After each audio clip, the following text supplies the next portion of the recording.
জাকাত কি শুধুমাত্র টাকায় আসে নাকি? জাকাত শুধুমাত্র টাকায় আসে তাই ভাবেন? ফসলের জাকাত নাই? ফসলেরও জাকাত আছে। আপনারা তো জানেন যে 20 ভাগের 1 ভাগ দিতে হয়। কত ভাগ? 20 ভাগের 1 ভাগ। জানেন না আপনারা? জানেন তো 20 ভাগের কয় ভাগ দিতে হয়? 1 ভাগ। মানে উদাহরণত যখন আপনার ফসলে কত হয়, 20 মণ ধান হইল, সেখান থেকে 20 ভাগের 1 ভাগ কত? 1 মণ। তাহলে আপনাকে 1 মণ বাধ্যতামূলক কি করতে হবে? দান করতে হবে।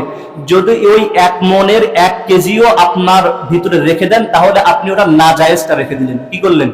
নাজায়েজটা রেখে দিলেন। কথা কি বুঝতে পেরেছেন? 20 ভাগের 1 ভাগ, আপনার 10 মণ ধান হয়েছে, 10 মণ ধানকে 20 ভাগ করলে কয় হয়? আধা মণ। আধা মণ প্রদান করতে হবে। 10 মণের 20 ভাগ কত? 20 কেজি করে। তাহলে আপনাকে আল্লাহর রাস্তায় বাধ্যতামূলক 20 কেজি আল্লাহর রাস্তায় কি করতে হবে? দান করতে হবে। এখন আপনি যদি 20 কেজি দান না করে যদি 15 কেজি করলেন, বাকি 5 কেজি রেখে দিলেন, ওই 5 কেজি আপনি নাজায়েজটা খাইলেন, অপবিত্র খাইলেন, হারামটা খাইলেন। কারণ ওই 20 কেজি আপনার না, ওই 20 কেজি কার? আল্লাহর হকে।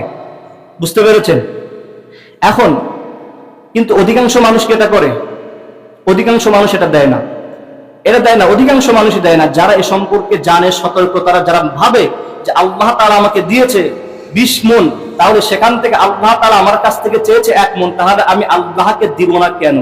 যাদের ভিতরে এই বিশ্বাস, এই ঈমান আছে, তারাই কেবল প্রকৃত কি করে? ওই 1 মণ বা 1 ভাগ আদায় করে। নয়তো অধিকাংশ মানুষ কি করে? মন চাইলো যতটুকু অতটুকু দিয়ে শেষ করে দিল। তাহলে কি বলেছি? 20 ভাগের যেই 1 ভাগ আল্লাহর রাস্তায় দিতে হবে, সেখান থেকে 1 কেজিও যদি আপনি রাখেন, সেটা কি হবে? আপনার জন্য নাজায়েজ খাওয়া হবে, হারাম খাওয়া হবে। কারণ ওই 20 কেজি বা 20 ভাগের 1 ভাগ ওটা আপনার না, ওটা আল্লাহ তাআলা তার রাস্তার জন্য কি করেছে? নির্ধারণ করেই দিয়েছে। তাহলে যাদের যাদের ফসল হয়, সেখান থেকে আমাদের কত করে দিতে হবে? 20 ভাগের, আরে বলেন 20 ভাগের 1 ভাগ। সেখান থেকে একটুও রাখা যাবে? একটুও রাখলে সেটা কি হবে? হারাম হবে, নাজায়েজ হবে। আর এই হারাম এবং নাজায়েজ খাওয়ার কারণে, আল্লাহ তাআলার শুকরিয়া পরিপূর্ণ না করার কারণে, আল্লাহ তাআলা আপনার ফসলকে কি করবেন? আস্তে আস্তে কমায় দিবেন। আপনার নিয়ামতকে আল্লাহ তাআলা উঠিয়ে নেবেন। এটা কার কথা? আল্লাহর কথা। যে লা ইন শাকারাতুম লা আযীদান্নাকুম। বান্দা যদি আমার কি নিয়ামত পাইয়া শুকরিয়া আদায় করে, তাহলে আমি তার নিয়ামত কি করে দিব? ধন সম্পদকে বৃদ্ধি করে দিব। ওয়ালা ইন কাফারতুম, যদি নিয়ামত পাবার পরে শুকরিয়া আদায় করলো না, যতটুকু আমি চেয়েছি 20 ভাগের 1 ভাগ যে আমি আল্লাহ তার কাছ থেকে চেয়েছি, যদি বান্দা 20 ভাগের 1 ভাগ আমাকে না দেয়, তাহলে সে জেনে রাখুক ইন্না আযাবি লাশাদীদ, আমার শাস্তি খুবই ভয়ঙ্কর। আল্লাহ আপনার ধন সম্পদকে কেড়ে নিয়ে আপনাকে শাস্তি দিবেন। মানুষের দারিদ্রতা, এটা মানুষের জন্য শাস্তি না? দারিদ্রতা মানুষের জন্য শাস্তি না? আপনার টাকা পয়সা না থাকলে এটা শাস্তি না? পদে পদে কি করতে হয়? মানুষের কাছে লজ্জিত হতে হয়। অভাবে থাকা, এটা আল্লাহ তাআলার কি একটা শাস্তি। তাহলে যখন বান্দা নিয়ামত পাবার পরে দান করবে না, তো আল্লাহ তাআলা কি করবে? তার ধন সম্পদকে উঠিয়ে নিবে, তাকে ক্ষতিগ্রস্ত করবে। এখন ছোট্ট করে একটা মাসআলা বলি, হ্যাঁ, আপনারা একটু শুনেন। গুরুত্বপূর্ণ, ছোট্ট হলেও কি গুরুত্বপূর্ণ। একটু ভালো লাগবে, কারো একটু ভালো লাগবে, কারো একটু খারাপ লাগবে। কথা একটু মনোযোগ দিয়ে শুনেন। ছোট্ট একটা মাসআলা বলবো, হ্যাঁ, কারো খারাপ লাগবে, কারো ভালো লাগবে, কিন্তু খুবই গুরুত্বপূর্ণ মাসআলা। এই যে যেটা বললাম যে আপনাকে 20 ভাগের 1 ভাগ কি করতে হয়? আল্লাহর রাস্তায় দান করতে হয়, ঠিক আছে? এটা হচ্ছে যাকাতের অংশ। এটা কি? আপনার টাকার যেমন যাকাত হয়, ঠিক একই ভাবে আপনার ফসলের এটা কি? যাকাত। তো যাকাতের খাত আছে, কি আছে? যাকাতের খাত আছে। এখন যাকাত, আপনারা তো মসজিদে ধান দেন, দেন না? স্পষ্ট ভাবে বলি, মসজিদে একটা পরিমাণ ধান আপনাদেরকে নির্ধারণ করে দেওয়া হয়েছে। প্রত্যেক বছর আপনারা ফসল থেকে একটা ধান মসজিদে দেন। এখন এই যে 20 ভাগের 1 ভাগ যেটা, এটা যে যাকাতের অংশ, আপনি কিন্তু এই 20 ভাগের 1 ভাগ যেটা যাকাতের অংশ, এটাকে এখান থেকে মসজিদে আপনি দিতে পারবেন না। আমি কি কথা আপনাদেরকে বুঝাতে পেরেছি? যাকাতের অংশ কি মসজিদে দেওয়া যায়? যারা টাকার যাকাত দেয়, তারা কি মসজিদে দেয়? যাকাত ফিতরা উভয়টা মসজিদ গ্রহণ করবে না। তাহলে এই যে 20 ভাগের 1 ভাগ, এটা পুরোটাই দিতে হবে কোথায়? যারা যাকাত খাওয়ার উপযুক্ত, আপনার গ্রামে গরিব ব্যক্তি আছে তাকে, অথবা মাদ্রাসায়, যেই মাদ্রাসায় লিল্লাহ বোর্ডিং আছে, যেখানে গরিব ছাত্ররা কি খায়? ফ্রিতে খায়। যাদের ভরণ পোষণের দায়িত্ব মাদ্রাসার, যেখানে লিল্লাহ বোর্ডিং আছে, সেখানে আপনি দিতে পারবেন। আমি কি কথা স্পষ্টভাবে বুঝাতে পেরেছি? যেখানে লিল্লাহ ফান্ড আছে, লিল্লাহ ফান্ড মানে হচ্ছে যেই মাদ্রাসার এমন একটা ফান্ড আছে যেখান থেকে গরিব ছাত্র যারা টাকা পয়সা দিয়ে খরচ দিয়ে খেতে পারে না, তাদের সম্পূর্ণ ফ্রিতে খাওয়ানো হয়। যাকাতের অংশ যাদের পিছনে খরচ করা হয়, তাদের ভরণ পোষণের দায়িত্ব যেই মাদ্রাসা নিয়ে রেখেছে, সেই মাদ্রাসায় দান করা। এখন যদি জাকাতের এই অংশটা, এই যে জাকাতের অংশ টাকার হোক অথবা ফসলের হোক, এই অংশটা যদি আপনি মসজিদে দেন, আর এই মসজিদ যদি এটা কোনো ব্যবহার করে, এটা সম্পূর্ণ নাজায়েজ হবে, আপনার জাকাত আদায় হবে না। ফসলের কি হবে না? জাকাত আদায় হবে না।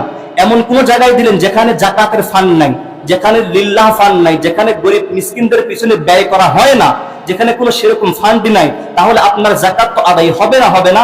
সেই টাকা নিয়ে যদি কেউ মসজিদের বিল্ডিং করে অথবা মাদ্রাসার বিল্ডিং করে অথবা শিক্ষকের বেতন দেয়, সম্পূর্ণ সবকিছুই নাজায়েজ হবে। আমি কি কথা বুঝাতে পেরেছি আপনাদেরকে? তাহলে আপনারা প্রতি বছর যেই মসজিদে যেই ধানটা দেন, সেটা কোথায় থেকে দিবেন?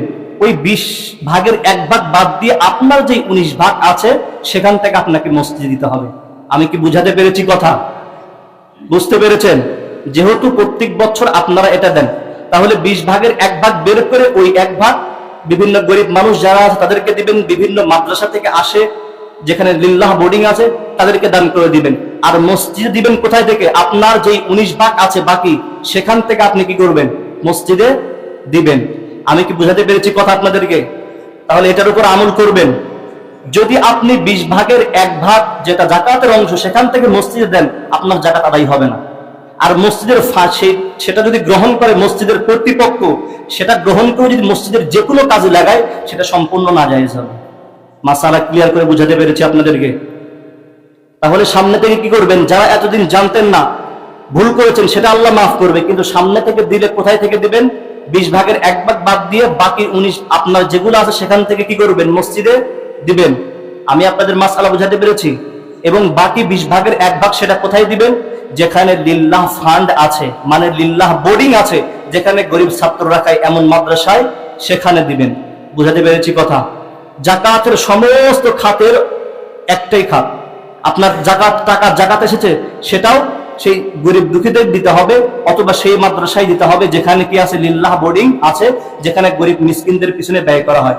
জাকাতের কোনো অংশ মসজিদ হোক মাদ্রাসার হোক কোন রকম বিল্ডিং এর কোনো কাজে ব্যয় করা সম্পূর্ণ কি? নাজায়েজ। আমি আপনাদেরকে মাসআলা বোঝাতে পেরেছি? বুঝতে পেরেছেন সকলেই? তাহলে আমল করবেন তো ইনশাআল্লাহ। মসজিদে আপনিও হারামটা দিবেন না, মসজিদের কর্তৃপক্ষ হারামটা কি করবে না? গ্রহণ করবে না। সুতরাং আপনি যদি জেনে শুনে আপনার 20 ভাগের 1 ভাগ জাকাতের অংশ থেকে দেন, আপনি গুনাহগার হবেন, আপনার জাকাত আদায় হবে না।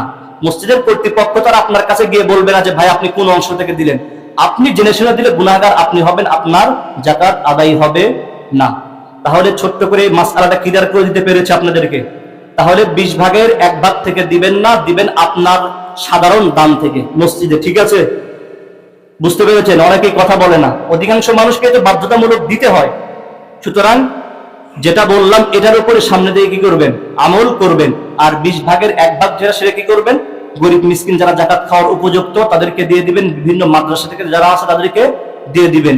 ফিতরার ক্ষেত্রেও একই কথা, জাকাতের টাকার ক্ষেত্রেও সেম মাসআলা। বুঝাতে পেরেছি আপনাদেরকে? আচ্ছা।